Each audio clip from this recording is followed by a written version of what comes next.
5 jeux vidéo qui peuvent te donner des vertiges. Alors numéro 1, on va parler de Mirror Edge. Mirror Edge est un jeu où tu joues Face. Face, c'est une femme qui fait du parcours. Donc elle va monter sur des buildings, elle va traverser des planches, elle va essayer de passer sur des couloirs assez fins. On va avoir deux notions principales. On va avoir du coup des vertiges potentiellement visuels, c'est-à-dire que les défilements autour de la caméra vont provoquer des vertiges visuels, et on va avoir cet effet aussi de hauteur lié à la peur du vide qui peut du coup être ressentie. Et cette peur du vide, cette appréhension à la hauteur, elle peut être due à la différence de perspective entre les plans. C'est-à-dire que quand on regarde le rebord d'une fenêtre et que l'on voit derrière le vide, on peut avoir cette sensation de vertige par la vision. Le deuxième jeu, c'est Subnautica. Subnautica, c'est un jeu qui nous fait explorer les fonds marins.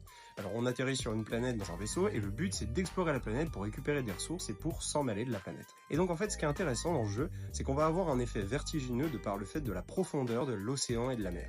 C'est-à-dire que l'eau est tellement profonde et on n'arrive pas à savoir ce qu'il y a derrière que ça peut créer un effet vertigineux et très inquiétant aussi à la fois. Le troisième jeu, c'est Alien Isolation. Alien Isolation, notamment en réalité virtuelle. C'est un jeu qui peut donner des vertiges, en effet, puisque l'on est en casque de réalité virtuelle. Attention au motion sickness. Il y a deux effets qui peuvent principalement donner des vertiges. Premièrement, le défilement de la caméra nous met à la place de la personne dans le jeu vidéo.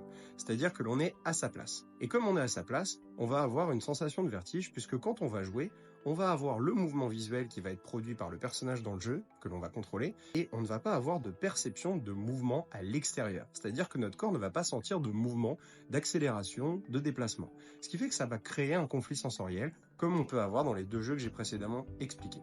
Quatrième jeu, c'est Doom. Et on peut retrouver du coup cet effet de flux visuel que j'ai décrit précédemment, c'est-à-dire le défilement de part et d'autre de la caméra. Et on remarque qu'on a l'impression d'être dans un tunnel. Et cet effet tunnel, du coup, va renforcer l'idée du vertige, puisque en étant immergé dans l'environnement, notre cerveau va avoir l'impression que l'on est en train d'avancer, mais en fait on est sur place. Cinquième jeu, The Climb. The Climb, c'est un jeu qui est purement visuel et purement basé sur l'acrophobie. On joue le rôle en réalité virtuelle de quelqu'un qui va essayer de grimper le plus haut possible des murs d'escalade. On va être en pleine nature avec le casque VR et on va avoir du coup deux phénomènes aussi, le conflit sensoriel que j'ai expliqué juste précédemment et le phénomène d'acrophobie, puisque quand on va regarder dans le vide, on va avoir cette impression de perspective qui peut du coup augmenter la sensation de vertige, notamment chez les personnes qui ont un mal du transport ou qui ont peur du vide. Bon, évidemment, voilà, il y a plein d'autres jeux qui peuvent provoquer ce type de sensation. Dis-moi en commentaire les exemples de jeux auxquels tu penses et abonne-toi pour en savoir plus sur le mystérieux monde des vertiges.